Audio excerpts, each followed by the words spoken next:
Buenas gente, ¿qué tal están? Yo soy Ann y bienvenidos a este video en donde daré unos cuantos consejos, unos cuantos tips, mis experiencias personales que me gustaría compartirles de cómo yo llego a dibujar niños, niñas, lolis, shotas si se les quieren llamar. Como contexto están viendo obviamente que estoy dibujando una niña, pero no cualquier niña, esto es una comisión, alguien me ha pagado para dibujar, en este caso ya por primera vez, un personaje bastante aniñado, bastante inocente y me sorprendió porque estoy bastante acostumbrado a dibujar ya sea personajes adolescentes o personajes más adultos, así que también era como mi primera vez dibujando como, oh, ok, tengo que dibujar una niña y que no parezca que tenga cara o facciones de mujer. ¿Qué fue lo que hice? ¿Qué hice para no morir en el intento de dibujar una bonita niña, una bonita enana? Así que algunos consejos que les puedo dar ya de por sí es que sigan respetando las proporciones. ¿Qué quiero decir yo con esto? Es que generalmente cuando uno piensa que, oh, voy a dibujar un niño, bueno, voy a hacerlo chiquito, o sea, todo chiquito. Y por un lado es así, más no del todo, porque, a ver, aunque sea un niño, sigue teniendo proporciones, sigue teniendo partes del cuerpo que independientemente de la edad que tenga el personaje o la persona, siguen existiendo ahí, no es que no existen, me explico. Cuando intentan dibujar un niño, todo lo que es su torso es solo una cosa y no es así, no del todo, o sea, lo que digo, si ven a esta niña, la niña sigue teniendo pechos, sigue teniendo cintura y sigue teniendo una cadera, no porque sea una niña voy a hacer que todo eso sea una sola cosa. Mi primer consejo sería que sigan aplicando los conocimientos de la anatomía, o sea, no piensen que porque es un niño no es una persona y no puedo usar mis conocimientos de anatomía de persona madura a un niño. Simplemente sigan respetando las proporciones, o sea, decir, ok, por ejemplo, algo que también he visto muchísimo en muchos artistas es que como son niños suelen dibujar las piernas o los brazos más cortos de lo que deberían. Por ejemplo, a veces hacen que los brazos no pasen de la cintura y es como, ura, porque parece un niño, pero parece un niño un poco especialito y es porque pasa a veces eso de decir, bueno, como es chiquito, no voy a respetar las proporciones. Y no, por favor, siempre tienen que respetar las proporciones. Luego lo segundo que puede pasar si toman este consejo es que digan, ok, voy a respetar las proporciones y voy a intentar dibujarlo como una persona, más no me termina quedando esa sensación de un niño, sino me queda terminando la sensación de que parece un adulto en el cuerpo de un niño. Para evitar estas cosas yo diría que usen contrastes. ¿Qué quiero decir con esto? Que usen cosas para exagerar el hecho de que el personaje es aniñado. En este ejemplo, tienes la ropa en general, tienes el sombrero, tienes los pantalones, tienes el bolsito, todas esas son cosas que están más exageradas, son más grandes para resaltar que el personaje es chiquito. Ayuda muchísimo cuando el espectador tiene puntos de comparación, le entra al ojo y decir, ok, esto es grande y esto es pequeño, y como esto es pequeño, me da la sensación de que es un niño. Hace de maravillas este truco, aunque no lo crean. O sea, en este, porque mi estilo no gusta exagerar de los ojos, pero lo que digo, ¿por qué creen que cuando se suelen dibujar shotas o se suelen dibujar lolis, hacen muchísimo más grandes los ojos a que otro personaje de anime adulto? Es por lo mismo, es por los contrastes, es decir, ok, si tiene los ojos más grandes y tiene la cara chiquita, entonces como tiene la cara chiquita debe ser una niña. Ahora ya lo saben y ahora pueden usarlo, de nada. Pero bueno, sigamos con los consejos que aún tengo bastantes. Otro detalle muy chiquitito y que lo pueden hacer súper rápido para que digan, ah, ok, está chiquito, es un niño, es una niña, también puede ser, es que le pongan sonrojo, es que le pongan dos circulitos al lado de las mejillas y ya está. Eso es un rasgo que nunca falla, o sea, tú pones eso y ya está, dices, ah, bien, está chiquito. Lo que digo, como fuera mi primera vez dibujando una niña, dibujando una loli, y yo estaba como, ok, quizás me está quedando con cara de puberta, quizás, no diría mujer y tal, quiero darle un toque más de inocencia, y para darle un toque más inocente, un poco más aniñado, algo que nunca puede fallar es hacerle el sonrojo, es hacerle los circulitos en las mejillas, porque, o sea, eso está para que el espectador lo vea y diga, ay, qué tierno, tengo ganas de pellizcarle las mejillas. Todo lo que se dibuja tiene una intención, bien, nada está hecho al azar. Uy, otro consejo que yo les puedo dar y que mucha gente suele dar este consejo más no lo termina de explicar bien del todo es hacer los trazos más curvos. Cuando tú haces las cosas menos definidas, menos tangentes, pero lo que yo estoy intentando decir es que si ustedes hacen que nada sea muy tajante, muy cortante, que todo sea más circular, más suave, más curvilíneo, da esa impresión de que, ok, esto es suave, esto no es puntiagudo. adulto. Y eso subconscientemente nos da la impresión de que, ok, no es peligroso como puede ser un adulto. O sea, un niño, cuando tú piensas en un niño, ¿piensas que te va a atacar? Hay algunos, incluida yo, que a veces piensan, sí, esas criaturas son muy peligrosas y no las vigilas. Soy la primera en decir eso. Pero yo lo que voy es que en una ilustración no intenten dibujar un niño con unos trazos muy duros, unos trazos muy rectos, porque a lo mejor pega un poco con la idea de eso que tenemos generalizada de que un niño es redondito, es curvilíneo. Lo que digo, la ropa de la chica o el sombrero de la chica podría haberlo hecho trazos más rectos, con más tangentes, pero no decidí hacer eso porque quería contribuir a esa sensación de que todo es soft, de que todo es suave en esta niña, porque también contexto, esto no es una niña cualquiera, esto es un personaje que se me comisionó, sí, pero de temática Pokémon. Por ejemplo, la ropa ahí, como son unos polígonos, lo que digo, son polígonos, hay bastantes rectas, pero yo digo, no, tengo ganas de que sea soft todo, tengo ganas de que la ilustración dé esa sensación de que, ok, esta niña no te va a atacar, o sea, te puede retar a una batalla Pokémon y quizás te puede vencer y arrastrar el suelo contigo, pero no quiero que dé esa primera impresión, ¿me entienden? También cabe destacar que este personaje tenía trenzas, no sé si se llega a notar, no soy la mejor dibujando trenzas, aún tengo que aprender a hacer eso, pero acá viene mi tema. Todos conocemos ese tutorial en Pinterest, ¿cierto? De que dice, bueno, para hacer una trenza tienes que trazar 2 líneas paralelas y luego dibujar unos círculos que den sensación de trenza, y haciendo esas líneas tienes una línea guía. No me gusta cómo queda porque es muy realista, entonces me dio demasiado contraste con la simpleza que tenía todo el personaje en general, porque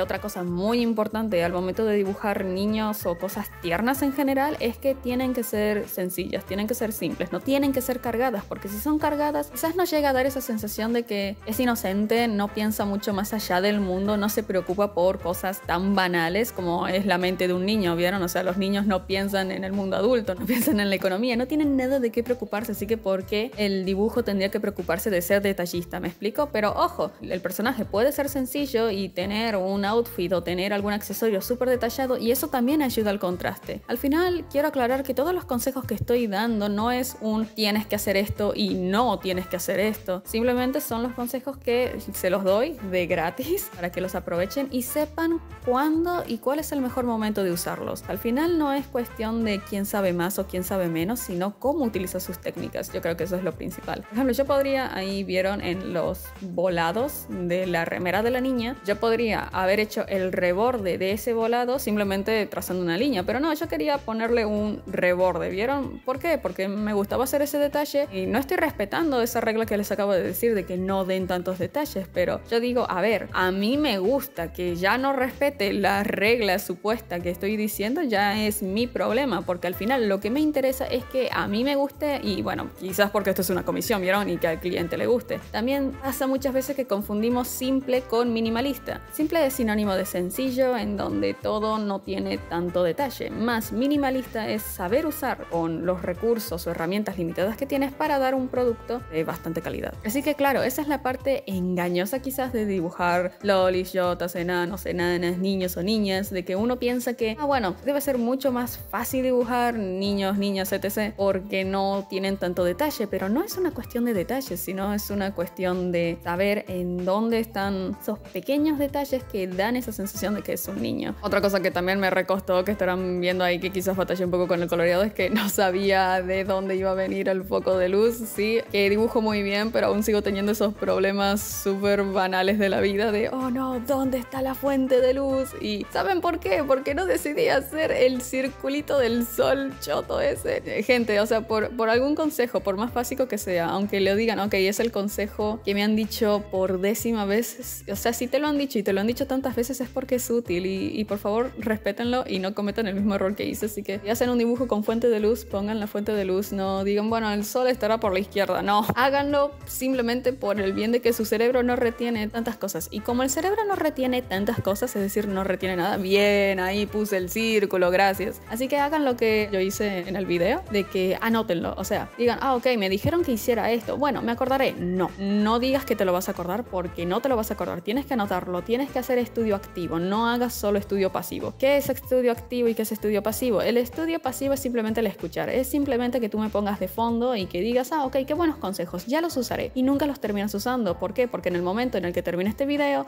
te distraerás con otra cosa, porque estás en internet, que ojo, no tiene nada de malo, no te estoy regañando, no soy tu mamá, no soy tu papá, pero yo lo que voy es que si pinchaste en este video porque quieres aprender a dibujar niños, quizás cuando estés por dibujar un niño tengas anotado los consejos que te estoy dando, porque luego vas a decir, bueno, me voy a poner a dibujar y me acuerdo un que otro consejo que dijo la Anne, pero no los anoté, y como no los anoté, aprendí solo la mitad, y eso son las consecuencias de un estudio pasivo. Que sé yo, incluso si te tapas a abrir el navegador de notas, podrías simplemente escribir un comentario de todos los consejos que he llegado a dar, los que consideras a vos que son útiles. No hace falta escribirlos todos, así que eso también, porque algo que me molesta muchísimo, pero muchísimo, de mis amigos más cercanos que también dibujan, es que me dicen, wow, dibujas re bien, ¿cómo haces? Y yo me paso horas explicándoles, dándoles con calma cuáles son las herramientas que uso, cuáles son los trucos que yo uso, cómo coloreo, cómo elijo los colores. Luego al final los guras no hacen nada.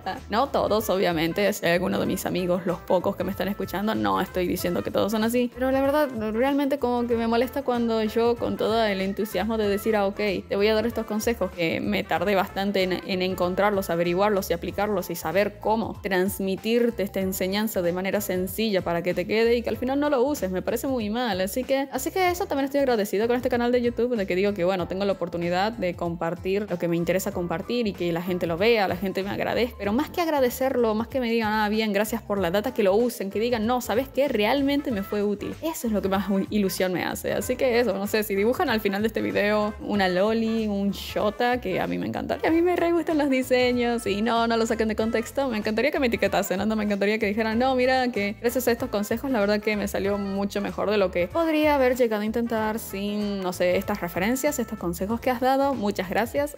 También me gustó bastante las flores que puse en general en el dibujo, porque vos dirán, no, tremendas flores, pero es un pincel de Clip Studio. O sea, yo digo, todo lo que sea hacer detalles, yo antes me encantaba hacerlos manualmente. Vos decís, no, mira las horas que le puse a hacer estas flores, mira las horas que le puse a hacer estas trenzas o esos volados, por ejemplo, pero al final digo, pura, si literalmente alguien ha hecho un pincel para que yo no lo haga manualmente y alguien ya lo ha hecho, no es trampa, porque lo está ofreciendo, y como está ofreciendo esta maravillosa herramienta, ¿por qué yo no tendría derecho a usarla? No, que es trampa.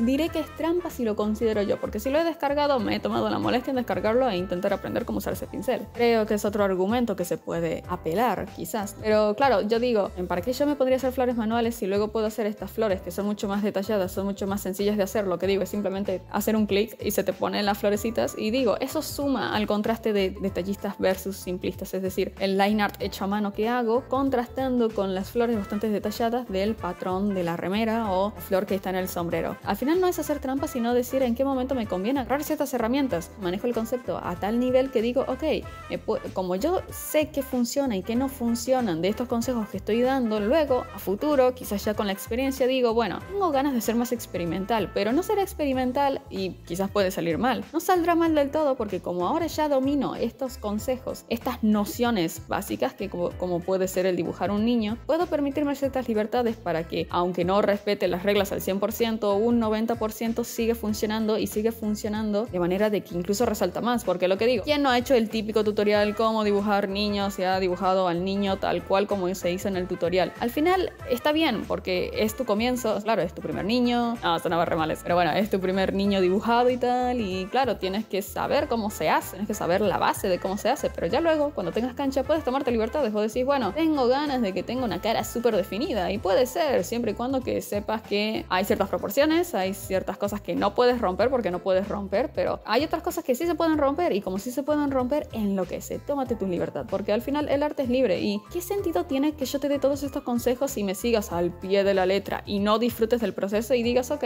ahora sé dibujar un niño, pero no lo disfrute hacer? Así que por favor, tengan diversión cuando se animen a dibujar un niño, cuando se animen a dibujar quizás otro tipo de personajes, si es que me animo a hacer otros videos así, porque dato curioso, este es como el primer video que voy a intentar dar consejos de cómo dibujar ciertas cosas en ciertos videos, porque está bien dar el story time. Por ejemplo, yo podría haber dicho, bueno, un señor me llegó en Twitter, me hizo que dibujara una loli, y bueno, vamos a hablar de las lolis. Siento que no estoy aportando lo que podría llegar a aportarles, porque muchos de ustedes me dicen que mi contenido es valioso, y yo digo, bueno, si es valioso, quisiera aportarles mucho más. Así que bueno, espero que les haya gustado este video, espero que les haya servido, ya como la quinta vez que lo digo de otra forma, pero sí, bueno, si han llegado hasta la parte final de este video, comenten flor de chocolate. Si ustedes escriben en los comentarios flor de chocolate con o sin contexto, se ganarán un corazón exclusivo mío en los comentarios, y por favor coméntenlo, me hace muchísimo la ilusión que comenten flor de chocolate. Me ayudaría demasiado si le dan me gusta, comparten, lo comentan comentan, hagan algo para que el algoritmo diga, oh, ok, esta mina tiene cosas que contar, así que se lo vamos a compartir a más gente para que les sea útil, porque esa es mi finalidad con estos videos. Así que bueno, espero que les haya gustado, nos vemos el siguiente viernes y bueno, cuídense, nos vemos, adiós.